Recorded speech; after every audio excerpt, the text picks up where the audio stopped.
বিগত 7 মাস জেলে ছিলাম। জেল থেকে আসতে আমার বাবার জানাজা আসতে আমি জীবনে কল্পনা করি না।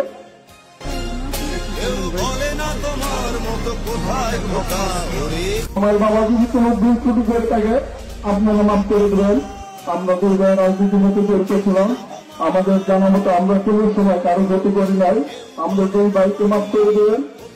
আমরা আপনাদের সাথে সর্বসময় আছি। আজ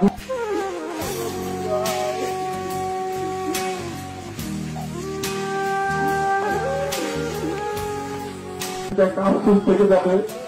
আমরা দুই ভাই বাবার পাশে ছিলাম না। ভাগ্যে হেমন্ত বিলাস আমরা দুই ভাই অনেক দূরে ছিলাম। আমি ছিলাম যেন বড় ভাই ছিল দূরে। আমার বাবা মৃত্যুর আগে কি বেড়েছিল তাও জানি না।